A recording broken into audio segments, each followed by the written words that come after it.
Bonsoir à toutes et à tous. Voilà, très heureux d'être avec vous ce soir pour partager la parole de Dieu. Je remercie bien sûr Pasteur Johan Ilan pour son invitation et tous les frères également pour l'invitation. C'est une grâce de Dieu. C'est une joie de partager le message de l'Évangile. Ce message est un message qui rend heureux. Ce message est un message plein d'espoir. Le message de l'Évangile est un message qui apporte la délivrance.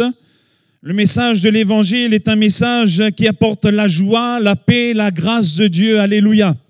L'Évangile nous fait connaître le cœur de Dieu et il est bon de pouvoir entendre Dieu parler au cœur parce que c'est un Dieu qui est merveilleux, c'est un Dieu qui est bon, c'est un Dieu qui est glorieux et c'est un Dieu qui nous veut du bien. Alléluia, le Dieu de l'Évangile, c'est un Dieu qui nous veut du bien, c'est un Dieu qui nous aime, c'est un Dieu grand et puissant.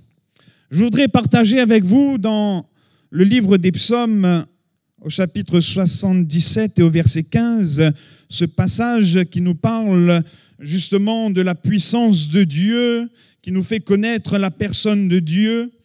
Le psaume 77, verset 15.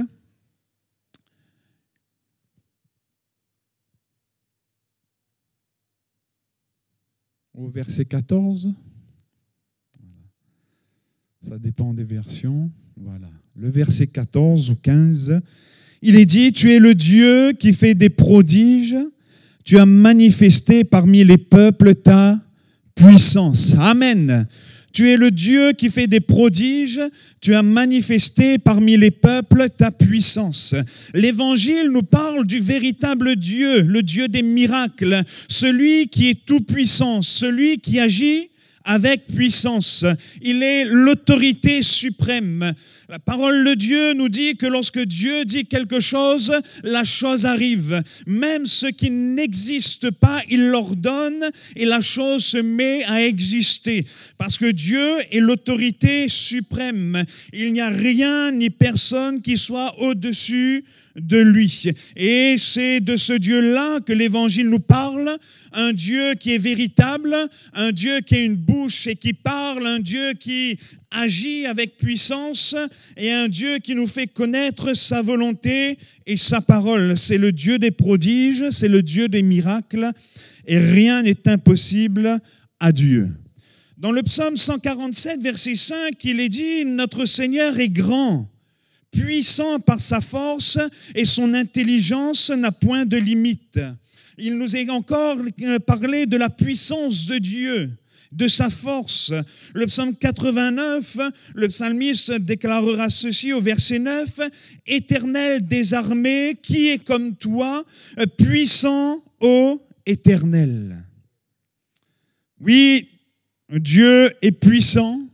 C'est lui qui a créé le ciel, la terre, la mer et tout ce qui s'y trouve. Et le prophète Jérémie, chapitre 32, verset 17, déclarera ceci. « Seigneur éternel, voici, tu as fait les cieux et la terre par ta grande puissance et par ton bras étendu. Rien n'est étonnant de ta part. » Alléluia. C'est pour nous les hommes que Dieu fait des prodiges. C'est envers nous, les hommes, que Dieu manifeste sa puissance et il le fait en la personne de Jésus. Alléluia. Jésus est le seul nom qui nous a été donné parmi les hommes par lequel nous pouvons être sauvés. Jésus est celui qui nous a été donné de la part de Dieu pour nous délivrer de toutes nos détresses et que nous ayons en lui le salut et la vie éternelle. Jésus est venu parmi nous pour manifester la puissance de Dieu.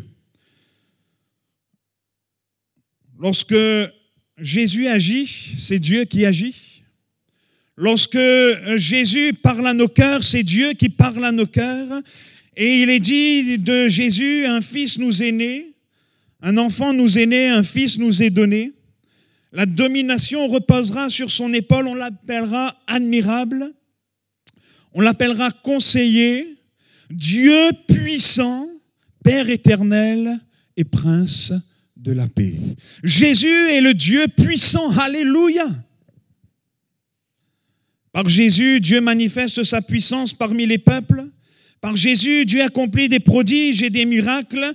La Bible nous dit que Jésus, oint du Saint-Esprit et de puissance, allait de lieu en lieu. Il faisait du bien et guérissant tous ceux qui étaient sous l'emprise du diable. La puissance et l'autorité de Jésus, c'est la puissance et l'autorité de Dieu.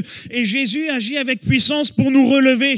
Il agit avec puissance pour nous délivrer. Il agit avec puissance pour nous sauver. Alléluia. Jésus dira, tout pouvoir m'a été donné dans le ciel et sur la terre. Rien n'est impossible à lui. Et nous pouvons ce soir encore, aujourd'hui même, goûter à la grâce de Dieu, goûter à la puissance du Seigneur par la foi dans le nom de Jésus. Il nous suffit simplement de croire. Avec Dieu, avec le Seigneur, il n'y a rien de compliqué. Il n'y a pas de rite à faire. Il n'y a pas de sacrifice à donner. Non, avec le Seigneur, il nous suffit de croire. Jésus dit, croyez en Dieu, croyez en moi. Et c'est par amour que Jésus agit avec puissance. C'est parce qu'il nous aime. Le Seigneur sait qu'il y a une puissance qui agit aussi dans chaque être humain. Mais cette puissance-là, qui agit dans le cœur de l'homme et dans la vie de l'homme, est une puissance qui le domine. C'est une puissance qui le détruit. C'est une puissance qui amène le malheur, qui amène la détresse. C'est une puissance dont l'homme ne peut pas combattre naturellement. Parce que face à cette puissance qui agit en lui, il est sans force. Il est démuni, l'homme est démuni. Il s'agit de la puissance du péché. Et le diable agit dans le cœur de l'homme au travers de la puissance du péché. Et le péché, c'est ce qui détruit la vie des hommes. Le péché, c'est ce qui amène le malheur dans la vie des hommes. La parole de Dieu dit que le cœur de l'homme est tortueux par-dessus tout. Il est méchant. Qui peut le connaître ? La nature pécheresse, l'homme ne peut pas changer cela parce que c'est attaché à lui. C'est attaché à son âme, à son être intérieur. Et il ne peut pas de lui-même s'en débarrasser. Il faut qu'il y ait une puissance encore plus grande et plus forte qui vienne le tirer de cette situation et qui vienne changer cette situation. Et cette puissance est celle de Jésus. Alléluia. Dans l'évangile de Matthieu, chapitre 15, verset 19, nous voyons que le péché agit en nous par toutes sortes de vices, par toutes sortes de manières différentes. Il est dit que c'est en effet du cœur que viennent les mauvaises pensées. Alors les gens tuent les autres, ils commettent l'adultère, ils ont une vie immorale, ils volent, ils mentent, ils disent du mal des autres. Voilà ce qui rend une personne impure. C'est le péché qui agit dans le cœur de l'homme. Et le péché, nous dit la parole de Dieu, elle nous prive de la gloire de Dieu. C'est-à-dire qu'elle nous prive de la présence de Dieu. Mais l'homme n'est pas fait pour vivre sans la présence de Dieu. L'homme est fait pour vivre à la lumière de Dieu. L'homme est fait pour vivre en relation avec Dieu. Or, le péché nous prive de la gloire de Dieu. Et nous sommes sur le poids de la condamnation, du jugement. Le salaire du péché, c'est la mort. Et tous, la parole de Dieu dit, tous ont péché et sont privés de la gloire de Dieu. Un jour, que nous le voulions, que nous ne le voulions pas, nous comparaîtrons tous devant Dieu. Et la parole de Dieu nous dit que les uns pourraient être avec lui dans la gloire éternelle, dans le paradis, dans la présence de Dieu pour l'éternité. Ça, c'est ceux qui ont été visités par Jésus. Ce sont ceux qui auront placé leur foi en Jésus, qui auront vu la puissance du Seigneur agir dans leur vie. Et malheureusement, pour ceux qui sont restés sous la domination du péché, sous la puissance du péché, malheureusement pour eux, ils seront condamnés, ils seront jugés et loin de la face de Dieu. Mais dans ce psaume 77 que nous avons pu lire, il est dit que Jésus est le Dieu qui fait des prodiges. Il manifeste sa puissance parmi les peuples parce que Jésus veut encore accomplir un grand miracle dans nos vies. Jésus veut encore agir avec puissance et ce miracle, c'est le miracle d'une vie changée, d'une vie transformée, d'une vie pure, agréable à Dieu, d'une vie où Dieu prend plaisir. C'est un cœur nouveau, ce sont des pensées nouvelles. Et nous voyons que Jésus est celui qui agit avec puissance parce qu'il est capable de nous délivrer et de nous pardonner de tous nos péchés. Alléluia. Et lorsque Jésus vient dans une vie, il apporte la lumière, il apporte la vie de Dieu, la vie d'en haut, la vie éternelle. Un jour, la parole de Dieu nous donnera ce témoignage. J'aime bien dire que la parole de Dieu, elle est remplie de témoignages parce que ce sont des choses véridiques. Dans l'évangile de Marc, chapitre 2, versets 1er à 12, il est question d'un paralytique qui est porté par 4 hommes. Et ces hommes voulaient amener ce paralytique à Jésus. Et Jésus qui était à Capernaum, là dans cette ville, il était dans cette maison et il enseignait tous ceux qui étaient là. Il y avait tellement de monde dans cette maison qu'ils ne pouvaient pas passer par la porte. Mais voyez-vous, ces 4 hommes voulaient absolument que Jésus puisse intervenir pour cet homme. Ils avaient sans doute là pour objectif que Jésus guérisse physiquement cet homme. Alors, ils ont fait un trou dans le toit, ils ont fait descendre cet homme aux pieds de Jésus. C'est vrai que Jésus peut guérir de toute maladie, nous le verrons, de toute infirmité, nous le verrons tout à l'heure. Mais Jésus avait vu là en cet homme aussi cette puissance agissante, cette puissance qui détruit celle du péché. Et Jésus, s'adressant à cet homme, Jésus n'est venu ni pour juger, ni pour condamner, mais il est venu pour sauver. Il appellera mon enfant. Tout l'amour de Jésus pour nous les hommes. Il dira, mon enfant, tes péchés sont pardonnés. Alléluia. Ceux qui étaient là et qui ont entendu ces paroles, notamment ces religieux qui ne croyaient pas en Jésus, ils se disaient, mais qui est cet homme qui dit qu'il pardonne les péchés, mais il blasphème. Il n'y a que Dieu qui peut pardonner les péchés. Ils n'avaient pas vu en Jésus Dieu lui-même qui a quitté son ciel de gloire, qui s'est fait homme, qui est venu dans notre monde pour nous sauver. Ils ont vu en Jésus qu'un simple homme. C'est vrai que Jésus était avec cette enveloppe corporelle, mais la Bible nous dit que l'Esprit de Dieu reposait sur lui. L'Esprit qui est en lui, c'est l'Esprit de Dieu. Et il était pleinement Dieu. Et quand il agit avec puissance. Et Jésus, connaissant leurs pensées, il leur dira, quel est le plus facile de dire? Lève-toi, prends ton lit et marche, ou tes péchés te sont pardonnés. Faisons-le un jour, voyons quelqu'un qui ne peut paralyser, disons, lève-toi, prends ton lit et marche. Et puis on va voir si cela s'accomplit. Nous comprenons bien qu'humainement, c'est difficile.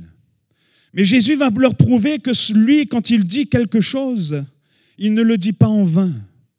Il va leur montrer que lorsqu'il donne sa parole, il ne le donne pas inutilement, que Jésus n'est pas un beau parleur, mais quand il parle, la chose s'accomplit. Alors il dira, pour que vous sachiez que le Fils de l'homme a le pouvoir sur la terre de pardonner les péchés. Il dira à cet homme, lève-toi, prends ton lit et marche. Cet homme s'est levé, il a pris son lit, il a marché, alléluia, parce que Jésus agit avec puissance. Et Jésus, lorsqu'il a dit à cet homme, tes péchés te sont pardonnés, alors les péchés de cet homme ont été effacés. Alléluia.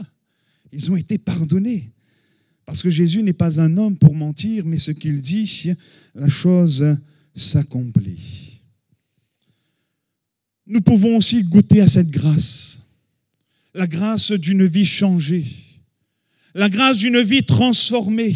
Et pour nous, aujourd'hui, Jésus a manifesté sa puissance à la croix pour qu'aujourd'hui, nous puissions être pardonnés, lavés, purifiés de nos péchés, afin que lorsque nous nous confions en lui, quand nous lui remettons notre vie, nous qui sommes en Christ, nous sommes de nouvelles créatures. Les choses anciennes sont passées. Ce que nous étions passe. Notre vaine manière de vivre passe. Et nous devenons de nouvelles créatures avec un cœur nouveau, des pensées nouvelles, une manière d'agir, de nouvelles manières d'agir. Jésus a accepté de donner ses mains à la croix pour que nos mains qui étaient accoutumées à faire ce qui est mal puissent aujourd'hui faire ce qui est bien. Jésus a accepté que les clous entrent dans ses pieds afin qu'aujourd'hui, lorsque nos pieds couraient à faire ce qui est mal, à faire ce qui n'était pas honnête, puissent aujourd'hui faire ce qui est bien. Jésus a accepté de porter la couronne d'épines. On lui a placé une couronne d'épines sur la tête, on s'est moqué de lui et il a accepté parce que pour qu'aujourd'hui nous puissions en lui avoir des pensées nouvelles. Si dans nos pensées c'était des mauvaises pensées, Jésus a accepté la couronne d'épines pour que nos pensées soient lavées et purifiées par son sang précieux qui a coulé à la croix. Alléluia.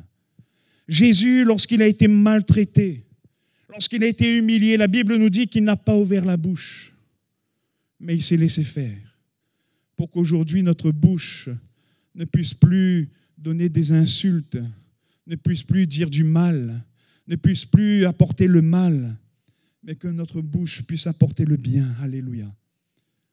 Et pour que notre bouche puisse dire des paroles honnêtes. Oui, Jésus a accepté la croix. Non seulement il est mort sur la croix, mais nous ne présentons pas seulement un Jésus qui est mort, mais nous présentons ce Jésus puissant qui a vaincu la mort. Alléluia. Et aujourd'hui, il est vivant, il est ressuscité et son esprit est agissant au milieu de nous. C'est pour cela ceux et celles qui reconnaissent qu'ils sont pécheurs et qui veulent changer aujourd'hui de vie, qui en ont assez de faire ce qui est mal, parce que Jésus est vivant, parce qu'il a triomphé à la croix. La Bible nous dit qu'il a été blessé pour nos péchés, brisé pour nos iniquités. Le châtiment qui nous donne la paix est tombé sur lui. Alors, tu peux inviter Jésus dans ton cœur. Et Jésus fait de ton cœur son habitation en esprit, parce qu'il est vivant en esprit. Et lorsque Jésus vient dans un cœur, c'est la lumière. Les ténèbres s'enfuient, le péché n'y est plus, mais Jésus apporte la lumière de la vie. Et avec Jésus, nous avons accès auprès de Dieu. Alléluia, il est le seul chemin, la vérité et la vie. Le seul moyen de s'approcher de Dieu, c'est Jésus. C'est lui qui nous ouvre le chemin du ciel. Même sur la croix, lorsqu'il était souffrant en agonie, il a pu prononcer ces paroles, « Père, pardonne-leur. » Parce qu'ils ne savent ce qu'ils font, devant ceux qui le méprisaient, devant ceux qui lui faisaient du mal, il a su encore pardonner. Cher ami, Jésus ne veut pas te condamner, Jésus ne veut pas te juger, mais Jésus veut te pardonner et t'apporter la vie de Dieu, la vie éternelle. La Bible dit qu'il n'y a plus de condamnation pour ceux qui sont en Jésus-Christ. Avec Jésus, tu passes des ténèbres à la lumière, de la mort à la vie et de Satan à Dieu. Oui, Jésus est le Dieu des prodiges. Il manifeste sa puissance parmi les peuples en nous délivrant de la puissance du péché et en nous apportant la vie éternelle. Amen. Jésus est le Dieu des prodiges. Il manifeste sa puissance parce qu'il est aussi celui qui guérit de toute maladie. La maladie est une puissance qui montre très vite aux hommes leurs limites. Nous remercions Dieu pour l'intelligence qu'il a donnée aux hommes pour travailler dans le domaine de la médecine, de la recherche et tous ces domaines qui peuvent amener des progrès. Mais nous savons très bien et nous le voyons que dans beaucoup de cas, l'intelligence humaine connaît beaucoup de limites et que l'homme est limité face à certaines maladies. Mais Jésus est le Tout-Puissant. Il peut tout. Il guérit de toute maladie, de toute infirmité. Rien n'est impossible à Dieu. Rien n'est impossible à Jésus. Il est celui qui fait des prodiges. Il manifeste sa puissance parmi les peuples. La parole de Dieu nous donne le témoignage de cette femme atteinte d'une perte de sang depuis 12 ans. Et elle a beaucoup souffert. La parole de Dieu nous donne cette précision. Elle a beaucoup souffert entre les mains de plusieurs médecins. Elle a tout dépensé et elle n'a éprouvé aucun soulagement. Personne n'a pu même pas la soulager dans sa douleur. Mais alors qu'elle entendait Jésus qui passe, elle s'est dit en elle-même, parce qu'elle avait entendu les miracles que Jésus avait accomplis, elle avait entendu que Jésus ouvre les yeux des aveugles, elle avait entendu que Jésus fait marcher les boiteux, et elle a cru dans son cœur. Alors elle s'est dit en elle-même, et si je puis toucher le bord du vêtement de Jésus, alors je serai guérie. Elle avait la foi. Elle avait la foi. Mais elle ne s'est pas restée seulement à se dire. Elle a mis en action sa foi. Il y avait la foule autour de Jésus, elle s'est frayée un chemin, tant bien que mal, et elle a mis en action sa foi, elle a touché le bord du vêtement de Jésus. Et la Bible nous dit qu'instantanément, à l'instant même, elle fut guérie. Alléluia! Parce que Jésus est le Dieu qui fait des prodiges, il manifeste sa puissance parmi les peuples. Et lorsque Jésus se retournait et que cette femme donc s'est manifestée devant lui, Jésus lui dira, ma fille, ta foi t'a sauvée, va en paix et sois guérie de ton mal. Amen. C'est un témoignage véridique. Et nous connaissons, nous aussi, des témoignages d'hommes et de femmes qui ont vu la main de Dieu, la main du Seigneur agir dans leur corps. Nous avons vu de ceux qui étaient atteints de cancer être complètement et miraculeusement guéris, délivrés. D'autres qui étaient atteints d'autres maladies incurables, qui ont été délivrés, des infirmités qui ont été délivrées. Parce que Jésus est celui qui guérit. Et toi aussi, tu peux être guéri de ton infirmité. Tu peux être guéri de toutes tes maladies. Il faut avoir foi dans le nom de Jésus. Avoir confiance en lui. Et il faut aussi manifester ta foi. Je ne sais pas de quelle manière tu peux manifester ta foi. Cette femme atteinte de cette perte de sang, elle s'est dit qu'il faut qu'elle touche le bord du vêtement de Jésus. Mais tu peux manifester ta foi d'une autre manière. C'est selon ce que Dieu mettra sur ton cœur. Mais manifeste ta foi, montre ta confiance. Et il est dit que si tu crois, tu verras la gloire de Dieu. Si tu as la foi, alors tu verras Jésus agir avec puissance. Tu verras Jésus agir avec gloire. Et tu le verras, là encore, accomplir ce miracle dans ton corps. Parce que Jésus est celui qui guérit de toute maladie sur la croix, par sa mort à la croix, la parole de Dieu nous dit que c'est par ses meurtrissures que nous sommes guéris. Et le Seigneur dira, c'est moi l'Éternel qui te guérit de toutes tes maladies. Cher ami, saisis par la foi cette promesse. Ce que Dieu dit au travers de sa parole, ce ne sont pas des histoires, mais c'est la vérité saisie par la foi. Et tu verras la gloire de Dieu. Oui, Jésus est le Dieu qui fait des prodiges. Il est celui qui pardonne les péchés, qui donne la vie éternelle. Il est celui qui guérit de toute maladie, quelle qu'elle soit, de toute infirmité. Et Jésus est celui aussi qui délivre de la puissance du désespoir, de la puissance des larmes, de la puissance de l'amertume. Parfois, nous pouvons vivre des drames dans nos vies. Des drames qui nous marquent au plus profond de nos cœurs. Il y a des hommes et des femmes, des jeunes hommes, des jeunes filles, même des enfants qui sont intérieurement comme brisés, blessés, meurtris, se sentant même humiliés par les circonstances de la vie et même bien souvent par la méchanceté des hommes. Et cela laisse des marques, laisse des traces. Il y en a qui n'ont jamais connu le bonheur. Ils n'ont jamais connu ce que c'est que se réjouir réellement. Je ne parle pas de la joie de ce monde, des fêtes que ce monde propose, des divertissements. Ce sont des joies qui sont inutiles, qui ne peuvent pas combler le cœur d'un homme, qui ne peuvent pas amener cette satisfaction dans la vie de l'homme. Mais je parle de la joie, de la paix, de la grâce qui vient d'en haut, de la joie que Dieu dispose dans les cœurs et qui sait satisfaire, combler une vie, apporter une joie réelle. Et Jésus est celui qui opère les prodiges. Jésus est celui qui manifeste la puissance de Dieu, qui apporte la joie dans les cœurs. Jésus est celui qui reconstruit les vies brisées. Jésus est celui qui reconstruit les cœurs meurtris. Alléluia. Dans l'évangile de Luc, chapitre 7, verset 11, il est question de cette femme. Elle est appelée la veuve de Naïm. Cette femme vit un drame. Elle a déjà perdu son mari. Et voilà que les circonstances de la vie font qu'elle a perdu aussi son fils, son unique, ce qui faisait sa joie, ce qui pourrait faire aussi quelque part sa consolation. Voilà qu'elle se retrouve seule, elle se retrouve dans sa peine, elle a le cœur brisé. Et alors qu'il y a ce cortège funeste, de l'autre côté, en face, il y a Jésus avec toute la foule qui le suit. C'est une foule bruyante. Il y a de la joie parce que là où il y a Jésus, il y a de la joie. La Bible nous dit que Jésus a vu cette femme. Il l'a vue. Oui, si on regardait la situation, on aurait pu dire, nous aussi, on aurait pu voir cette femme. Mais lorsqu'il est dit que Jésus a vu, c'est que c'est encore plus intime que cela.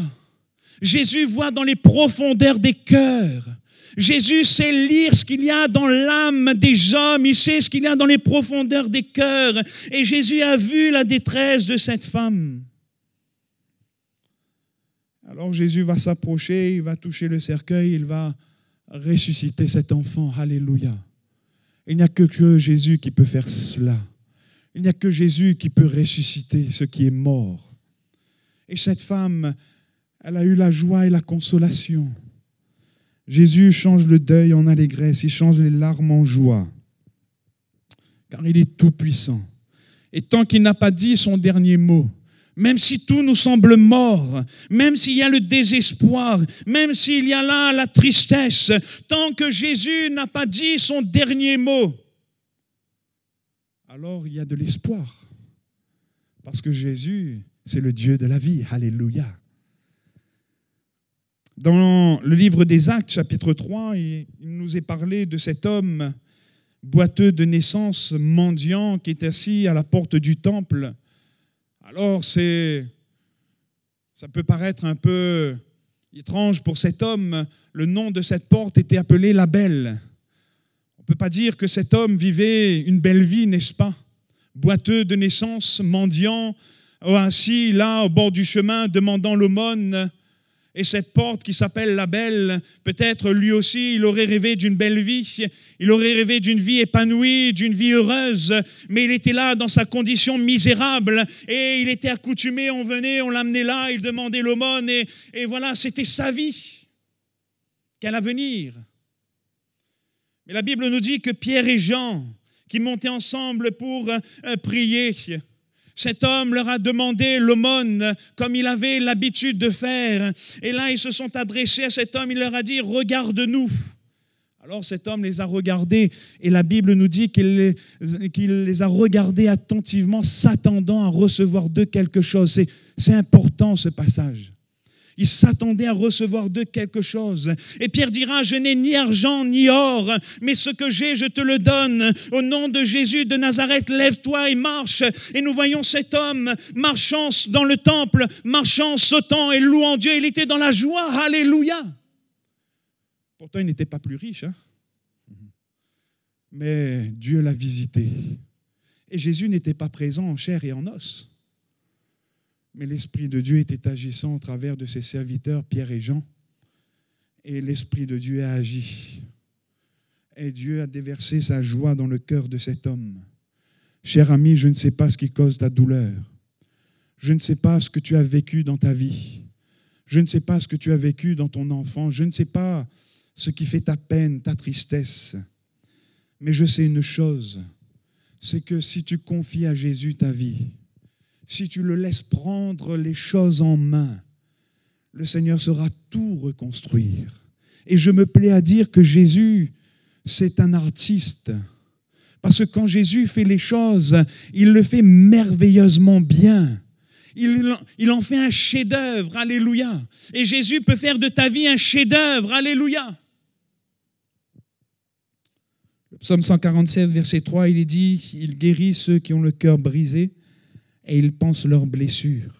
Jésus déclara, l'Esprit du Seigneur est sur moi parce qu'il m'a oint pour annoncer une bonne nouvelle aux pauvres.